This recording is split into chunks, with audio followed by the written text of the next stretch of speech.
Naputol, biglang sabi ng computer, we need to start, dude. Sorry. Sabi ko, didn't you need my permission, dude? Yan, nag-shutdown siya. Anyway, ito tayo kay... Nga pala guys, hindi ko na maitutuloy yung kay Balat Boy. Bakit? Punta tayo kay Balat Boy, ha? Oh.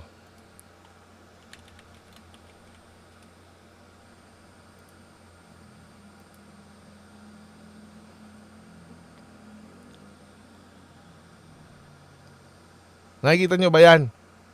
Nasaan yung live stream? Nasaan yung content niya? Ha? Nasaan?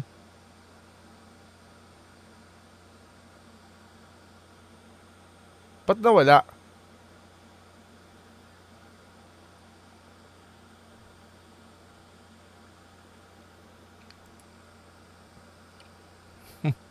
Ayan, kaya hindi ko natutuloy yung kay Bat Boy, ha? Weak.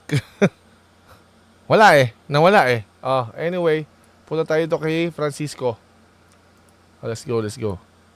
Burahan na. Let's go. Yung tama na ang background.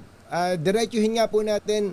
Yung po bang desisyon ng Korte Suprema sa inyong tingin, ito po ba isang tamang desisyon o desisyon na lihis sa nararapat?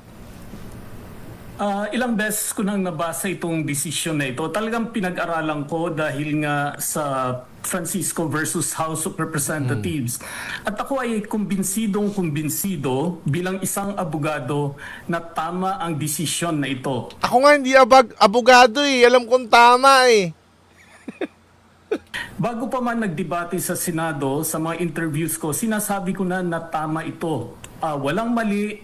Maring sa motion for reconsideration, may bahagya lang na dapat ilinaw pa. Oo, like for example, yung sinasabing factual, di ba?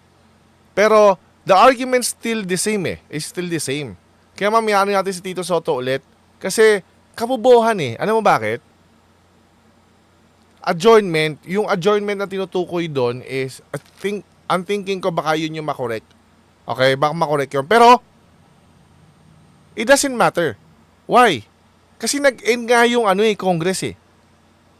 Nag-end pa rin yung Congress. So, ang point lang naman doon, impossibility to continue. So, i-adjust mo doon, okay, inano yun, tapos hindi yan nangyari, hindi na ginalaw, so impossibility na, so archive, effectively dismiss. Okay. Pero tama ito. At yan din ang dapat malaman ng karamihan. Ang Sa team replay si Barat Boy. lagi po na ginagamit na referensya ng mga bumabaterya sa desisyon ng Korte Suprema ay ito nga po mismong Francisco versus House of Representatives tungkol sa 1-year bar rule. Di ba? Ang saklap na rin, gano'n ka kamalas? Yung mismong attorney doon sa Francisco, yung mismo ng petitioner, lumutang para sabing mali ka. Tigilan mo nga, wag mong gamitin, don't even mention my last name. Parang gano'n, di ba? Kayo nga po magpaliwanag nun, ano ba yung desisyon ng Korte Suprema 22 years ago tungkol sa 1-year bar? Kailan nagsisimula yun? Sinasabi doon na pag ang isang mamamayan ay Mas okay yun sa ANC, Boss Kayo. Latest siya, nasagot lahat. Anong latest siya? Mas latest to. Oh, August 7, 1 day ago. Hindi ba ito yun? Teka.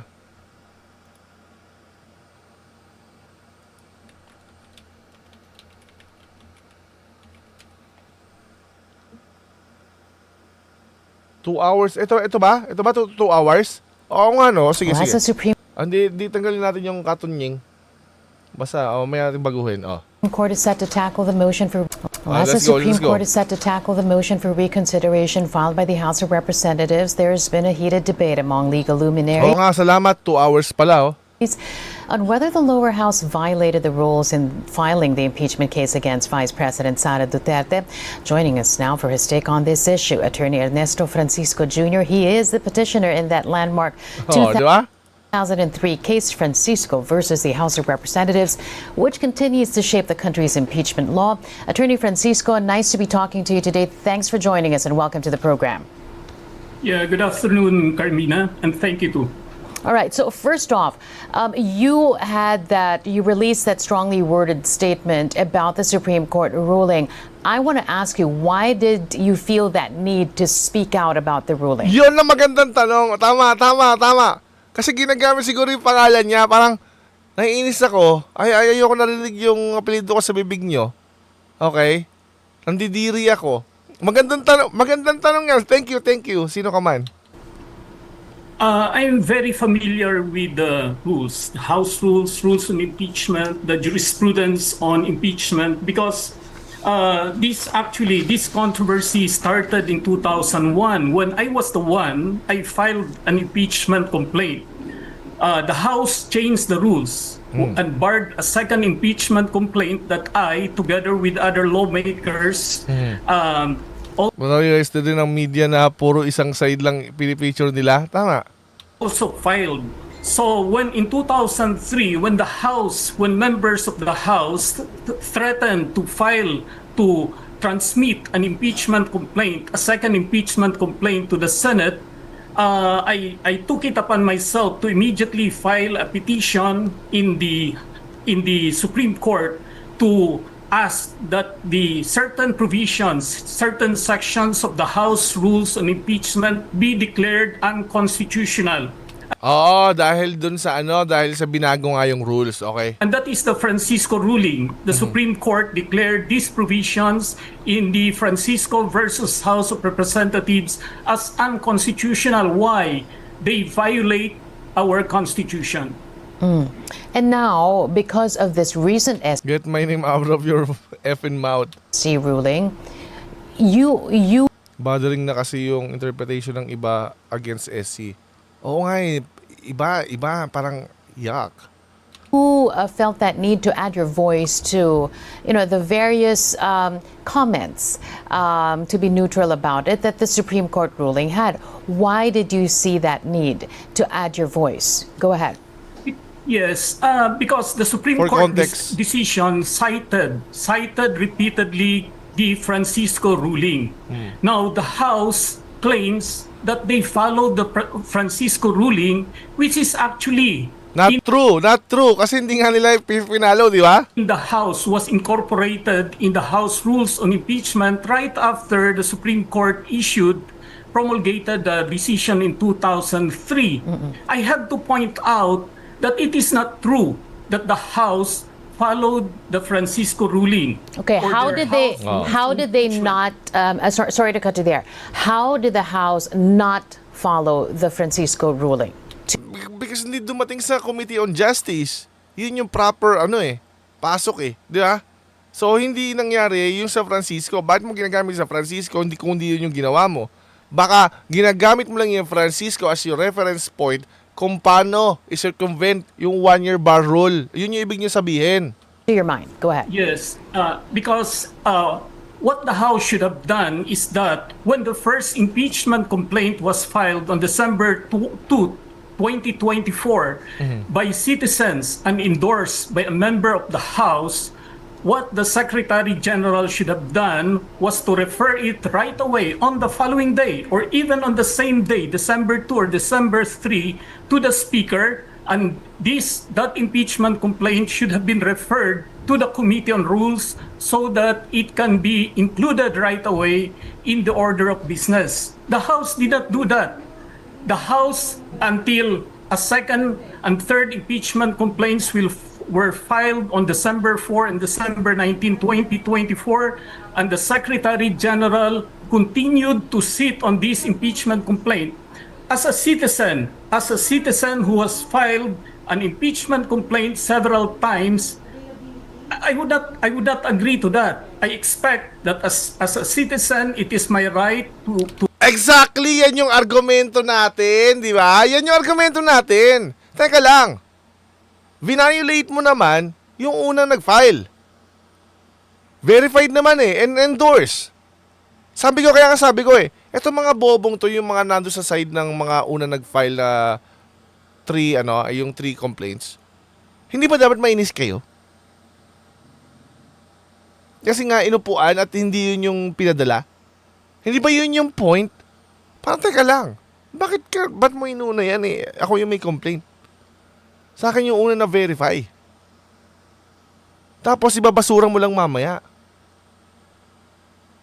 Yun yung point mismo. Yan din yung sinasabi ng SC na wala silang discretionary powers to do that. Ministerial duty. File an impeachment complaint and once endorsed by a member of the House has to act on it right away. The House, the Speaker, the Secretary General, they have absolutely no discretion to sit on an impeachment complaint filed by a citizen and duly endorsed by a member of the House. That is the grave abuse of discretion that was committed by the House. It violated its own rules on impeachment. Yup, kasi nga may sariling rules. Di ba yung sinight niya? Ito si Carpio, hindi niya man lang tinignan yung ng House. Di ba? Hindi niya man lang tinignan. Unless sasabihin mo, yung nakalagay sa House rules mismo, na ibigay sa Committee on Justice, yung sa second mode, sasabihin mong unconstitutional yon, ayun, that should make you famous. Sabagay, you're already famous. Kasi nakalagay sa House rules mismo Sinight mismo ni Francisco nakalagay mismo sa House rules nyo Even the 1/3 na file, direct filing, pupunta ng Committee on Justice.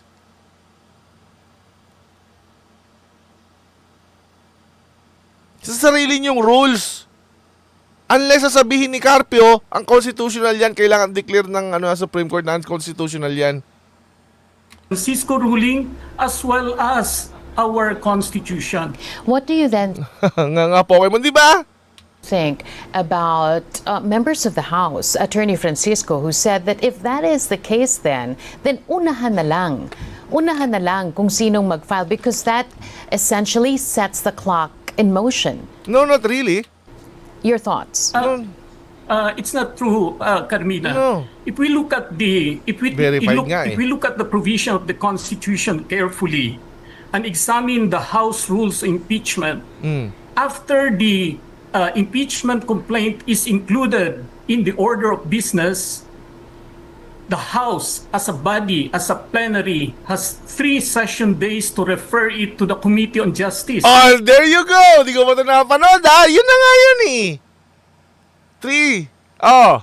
Plenary has 3 session days to refer it to the Committee on Justice. Oh. Di ba? Oh. What does that mean? It's during these 3 session days that the House is supposed to conduct a deliberation. This was missed by almost everyone criticizing the decision of the Supreme Court. Now, during these 3 session days, they can debate. And in those 3 session days, they can decide if it's a sham complaint. Yeah, exactly. Kasi tungkol nga sa siyang, kasi sila na yung mag-verify Iba yung mode 1. It's a sham complaint, then they will not make a referral to the Committee on Justice.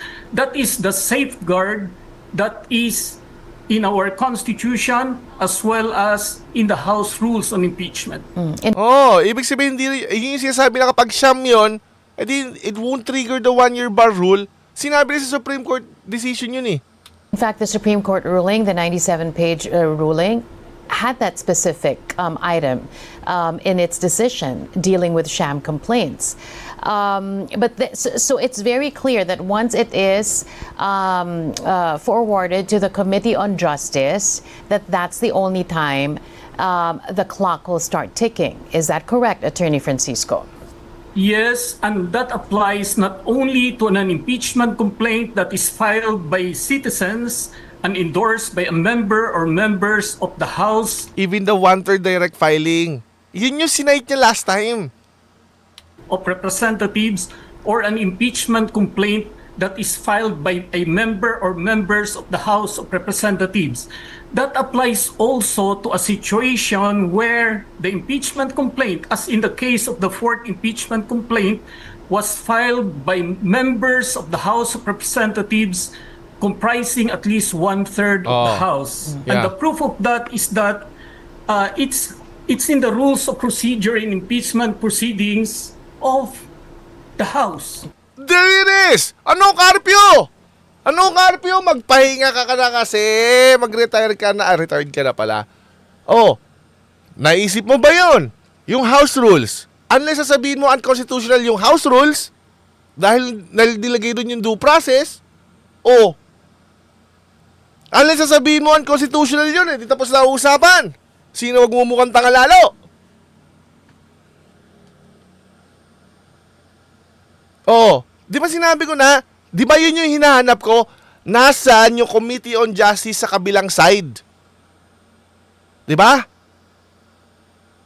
Kasi nga, equal yun eh. Hindi siya materially equivalent kung tatanggalan mo ng due process doon sa kabila. Oh. Correct. They did not follow their own rules on Correct. impeachment proceedings. In their attempt to skirt, to avoid a hearing, they forgot that it's in the House rules on impeachment. That each Dapat change nyo muna. Eh di magpa-file na naman si ano. Magpa-file na naman si Francisco. Francisco case na naman. Bakit? Siya na naman maging petitioner eh. Kasi to skirt the one-year bar rule, papalitan mo yung di ba? Yung house rules. Makikita na binabantay ni Francisco pala yan. This is the impeachment guy. Anong gagawin niya? Magka-file ulit siya petition. Second time na Francisco jurisprudence. Round 2. Francisco versus House Part 2. should also be referred to the Committee on Justice. Why? Oh. Because the Committee on Justice has to check if that impeachment complaint, even if filed by one-third of the members of the House, it has to check if it is sufficient in form and substance. And by substance, we mean if the charges in that impeachment complaint are in the six charges, 6 impeachable offenses that are in our Constitution. They also have to check if it's really verified by the House. The provision of the Constitution that says that when a complaint is filed, an impeachment complaint is filed by at least one-third of the members of the House, then it shall be the articles of impeachment. It simply means that if it is filed by one-third of the members of the House, then that impeachment complaint will be the articles of impeachment. But it did not say that it will. Oh, that's a good point. Yeah. So, nagkaroon sila ng equivocation sa articles of impeachment as in the actual articles of impeachment. Parang, nagigas ko. Okay. Kasi ganito. Yung article, yung sa one-third direct filing, kung ano man yun nandoon, that becomes the articles of impeachment. Ngayon, ang pagkakagamit nilang articles of impeachment, yun yung pinapasa mismo yung, tapos na yan, okay na, form na yan, okay na form and substance, and then isend mo na sa Senate. Nag-equivocate sila sa salitang articles of impeachment.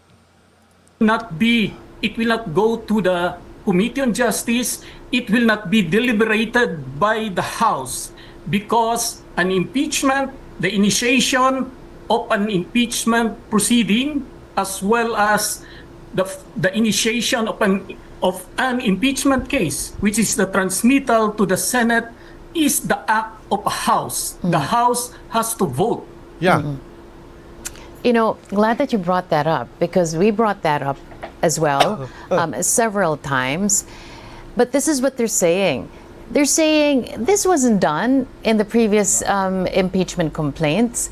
An endorsement is equal to transmittal. That's what they're saying when, as you correctly pointed out, the Constitution says endorsement and not transmittal. And Rule 2 of the rules on initiating impeachment does say that it should be referred to the There's no changes, there's no...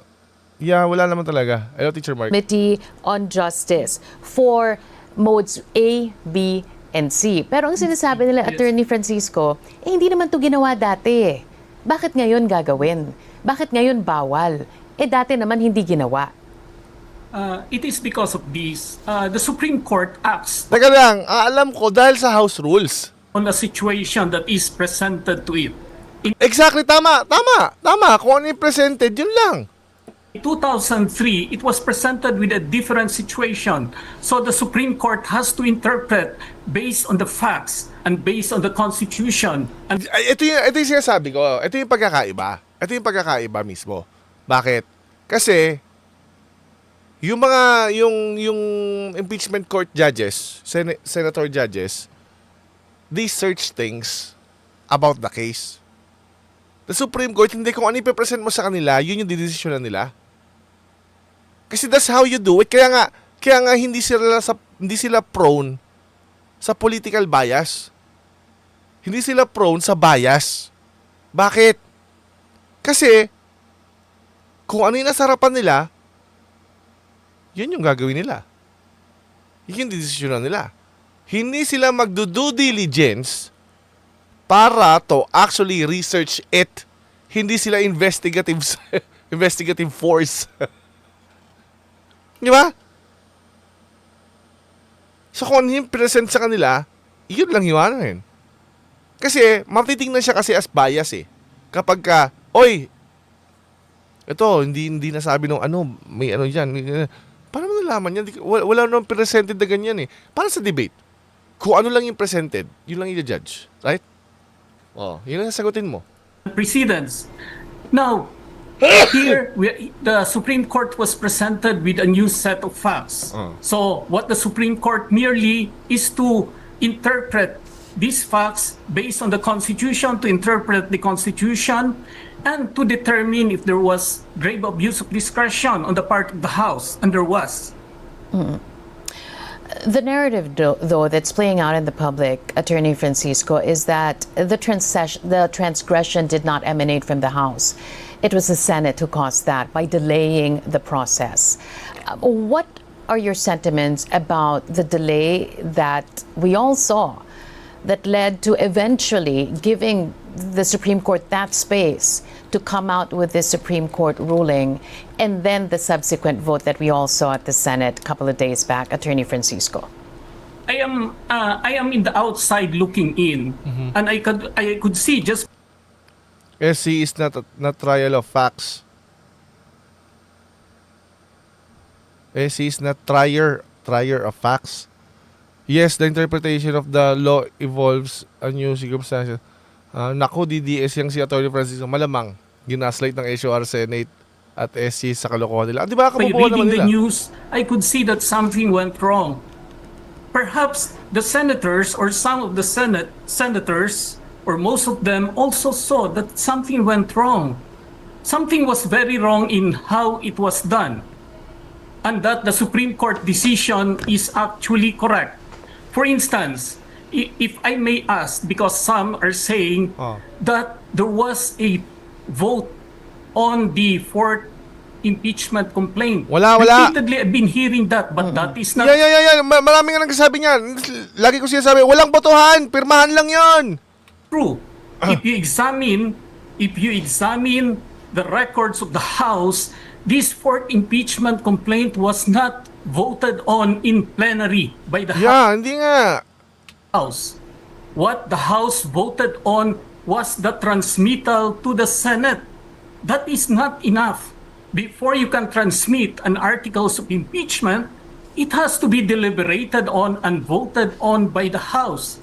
So we have here an articles of impeachment that reached the Senate without the House deliberating and voting on it. That's the Panis. Ayun na, tama.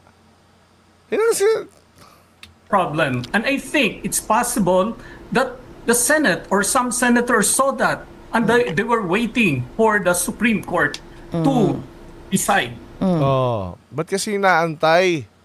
Hindi, gusto pala ni Tito Soto antayin, no? Magulo yung matandang yon. But then, Gusto mong antayin pero ayaw antayin. Oh. they could have just gone ahead with a trial, and knowing that there is that question pending before the court, they could have just gone ahead with a trial forthwith. So, patay pala all four. Hindi, lahat yun, archive. Archive lang. And then let the Supreme Court intervene at the time they saw fit. What do you think about that? It was prudent, I think, this is my opinion, it was a prudent move to do for the Senate not to act. Tsaka, unang-una, they saved their asses. Kasi wala nang ibang masisi kundi yung Senado eh. Bakit? Kasi hindi ka mako-contempt of Senate. Hindi ka pwede maging indirect contempt of Senate. Bakit? Delikado tayo nun pag sinisi natin yung Supreme Court eh. Oo. Doon na tayo sa Senate. Hoy, kaya, kasi, On the face of the fourth impeachment complaint, there was something wrong with it. If it does not conform to the requirements, to the standards set by the Constitution. Besides, had the Senate proceeded with the trial, what would happen to the proceeding in the Supreme Court? It is basic. When an issue is before the Supreme Court, we lawyers know that we should not do an act that will render that proceeding moot and academic. Kasi in bad faith yon, ganun ba yon? And that is I think what the Supreme Court tried to prevent when it issued the decision and said that it is immediately executory. Oh, di ba? Ibig sabihin, oo nga no, iniiwas nga ng Supreme Court yon, yung maging mutin na kapatid. The Supreme Court did not want that the proceedings before it will be rendered moot and academic by the Senate hastily conducting the trial in response to what was perceived to be public clamor. Tama. Oo. Ang galing, matalino pala to si Francisco, no? Well, sabi ni Katunying, talaga daw para sa mga tol din sa may coastal dito eh. And talking about the public, there Na actually, that's a very good point, no? Oo nga, no? Tamo. Francisco saved us again. Francisco saved yung last time sa initiation. He's saving us now ulit. He's saving the impeachment, the integrity of the impeachment again. Huh? Saludo ako sa'yo, sir. are those who are of the opinion, Attorney Francisco, that there were inconsistencies between the Duterte decision of the Supreme Court and the Francisco ruling. Were there really inconsistencies? There is none. Both rulings are still very valid, very applicable to Different scenarios. certain set of facts. Yon, different scenarios. Sa different scenarios, applicable silang parehas. Diba? Yun lang yun. Para sa fiscal, mukha nagiging rebelde na nga yun eh. Mag-retire na siguro yun, no? Magiging legal luminary na. Baka magiging legal luminary na sa fiscal. Magaling kang Francisco ka. What the Supreme Court did here in the Duterte ruling was just, for instance, in the case of due process, was just to lay down the steps, the requirements. And these are not new. It's Actually, already in the House Rules on Impeachment, which also provides there that the rules of court, as far as practicable, is supplementary to the House Rules on Impeachment. The Supreme Court just wala naman kasi contradiction. Wala naman talaga eh. Kasi pinipilit nga nila na sinunod nila yung Francisco. Hindi nyo nga sinunod. Yun nga yung point. Diretso luminary fiscal. Maging legal luminary na siguro si fiscal. lay down step by step how the due process clause of the Constitution should be observed in the impeachment proceeding. Because it is correct that due process should be observed Masarap talaga makinig sa mga neutral katulad ditong si attorney. in every aspect of the impeachment proceeding. By analogy, it's like this. If you're a citizen, Okay. a case is filed against you before the prosecutor's office. Okay. You were not informed of this case. And Yun nga yun nga, di ba yan din yung ginamit natin na analogy sa prosecutor? Pag hindi ka na-inform yun to, kailangan may supine. Di ba? Kaya nga makaka-receive ka eh. Di ba? Sumagot ka o hindi, wala na silang pakialam doon. Basta pinadala ka nila ng notice. Yun yung point. At least man lang yun. Di ba? Yun lang yung point eh. At least man-notify man lang. Hindi nyo ginawa. Oh. suddenly, you are charged before the court and will now undergo trial. How would you feel? You will say, my constitutional right to due process was violated. So, ganun lang yun. It is as simple as that. And it did not make the impeachment proceeding complicated. No, parehas lang eh. Actually, mas may step na nga siya ngayon, mas madali. I have been an active participant in several impeachment proceedings. I have filed 2 impeachment proceedings. I know. Tama ha? Mahirap daw. Mahirap daw ng impeachment. Ito ang problema.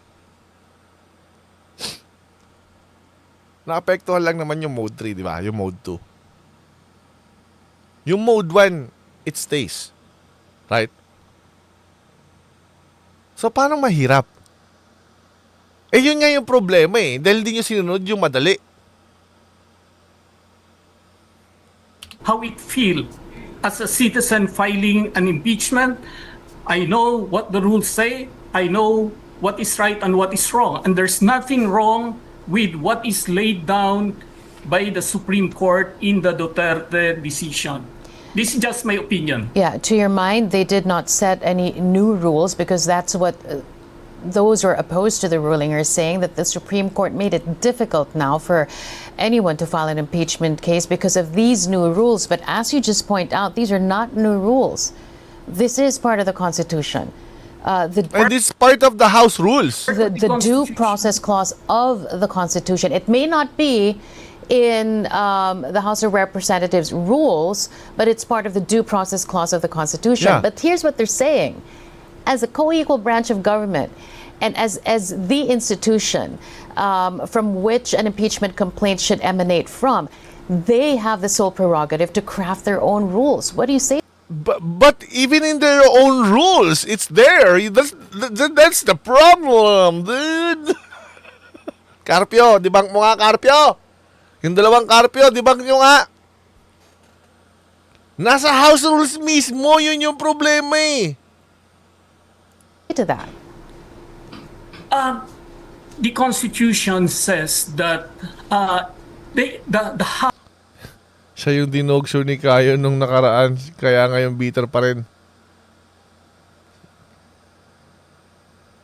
Out of this world na siya, tagal na dito, wala pa din. Sino? House has the prerogative to come up with its own rules, but it must be in accordance with that particular section. Oh. The House has the prerogative to come up with its own rules, but it must be in accordance with that particular section on accountability, meaning to say the House rules should be consistent with what the Constitution says. Okay, pero yung 1/3 dadalhin sa Committee on Justice, yung due process, consistent yon sa Constitution. At hindi lang yun, nasa House rules nyo pa.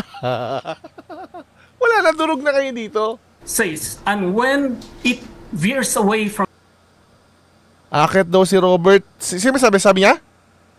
Basta Coach Kayo, thank you for sharing your knowledge about logic.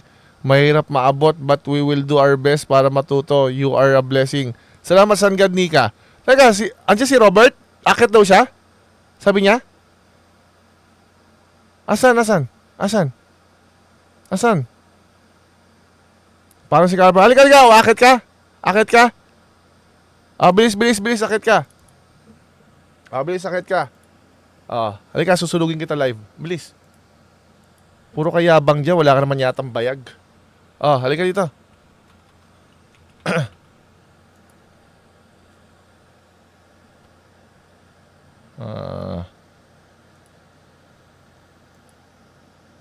Andito kanina. Andiyan kanina eh. Nabasa ko nga eh.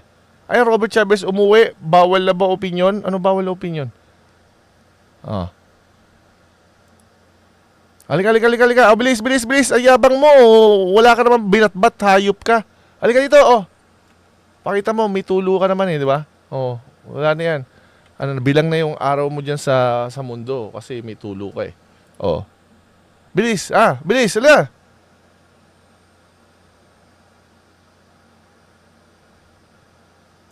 Yan ha. Nilagay ko na dyan bobo ka ha. Iyan nyo. I-time out nyo i-time out nyo. Pag hindi umakyat yan, i-time out nyo yan ha. Teka, ba't na ganun yung camera ko? Hello?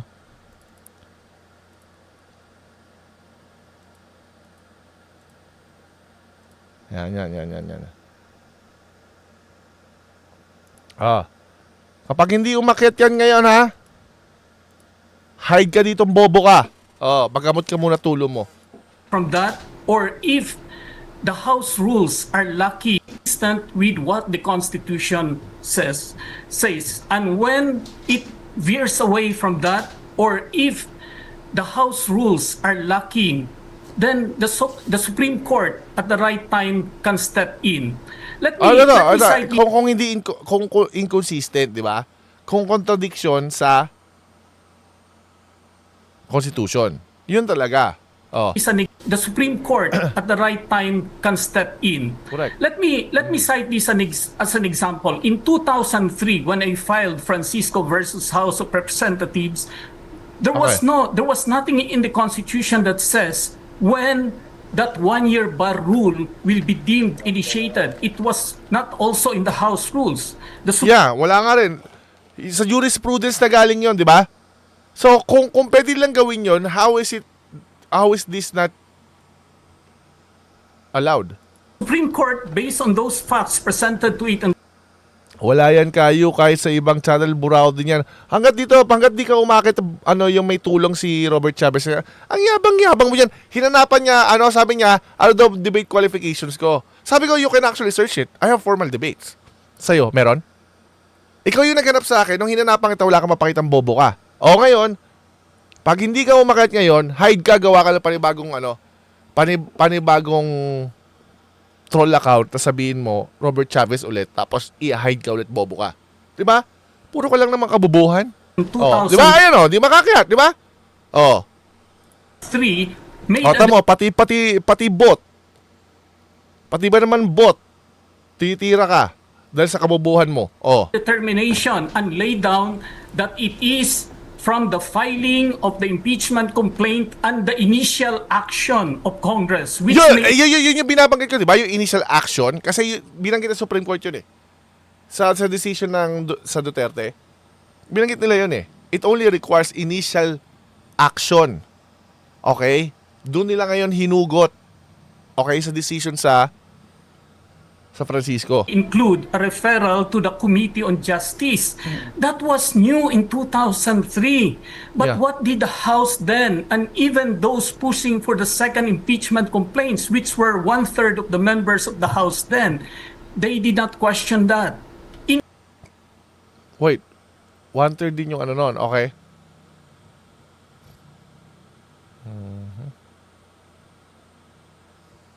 For 1/3 of the members of the House then, they did not question that. In fact, the House incorporated the Francisco ruling in its House rules on impeachment. Why? They knew. Yeah, it makes sense kasi hindi naman kasi si Romualdez ang speaker noon. Oo. Oo. Oo. Sabi, may narinig ako dyan sa sino ba, kayo bang content yun? Sabi, yung 19th Congress daw, yung pinaka-hayop talaga.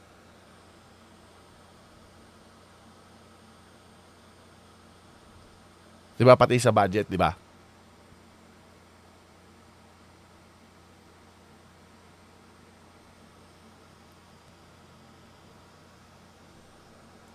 Knew House rules on impeachment. Why? They knew that the Supreme Court as a final arbiter can do that. And many of them are... Exactly! They can do that! So what's your point, Carpio? You know! Kasama ka rin dyan natin. They can do that. They did that sa Francisco. Kaya nga lagi ko sinasabi, di ba? Teka lang. May problema tayo. May problema tayo. Alam mo kung ano? Gamit kayo gamit ng Francisco. Ano bang ruling yon? Ruling ng Supreme Court about impeachment, right? Pinakailaman nila yung deemed initiated, right? Kasi nung una, ang initiated lang ay pagpa-file. Ngayon, sabi ng Supreme Court, teka, binigay mo yung kapangyarihan doon sa nag-initiate or sa nag-file. Kapag ang definition natin as what the framers actually envisioned it, nasa filing pa lang. Kasi ina-assume kasi ng mga framers mababait yung tao.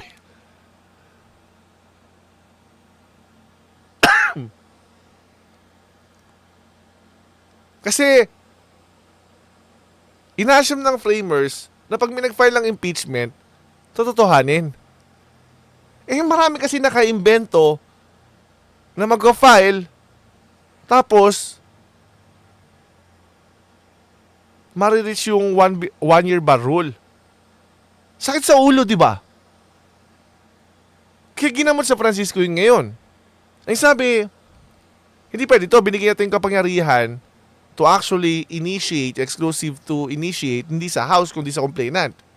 Bakit? Kasi pag nag-file siya, kailangan na yun tuloy-tuloy. Right? Kaya binago yun. Teka, kailangan nasa House yung kapangyarihan.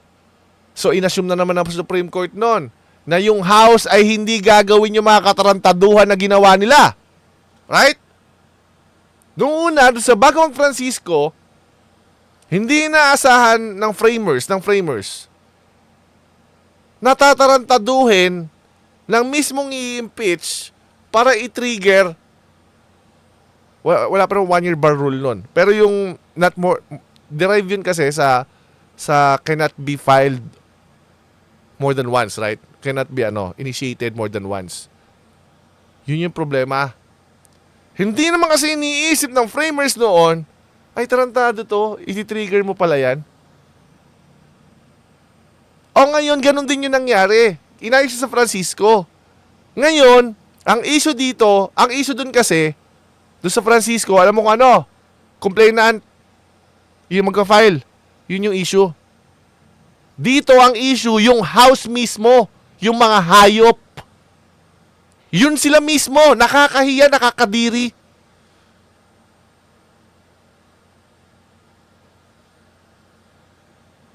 Noong una, ang problema, yung complainant. Kasi nasa kanya kapangyarihan to initiate. Ginamot sa Francisco. Etong Duterte, ginamot naman yung mga tiwaling sa House sa 1/3.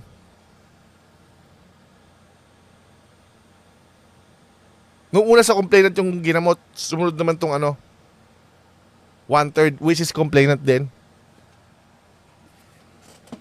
My goodness, kadiri kayo. Members of the bar, lawyers, they know that when the Supreme Court says so, they have to comply. Yeah, exactly. Francisco, what to you will be the true test here? Because this is far from over. You still have that February 2026 termination of the 1 year bar.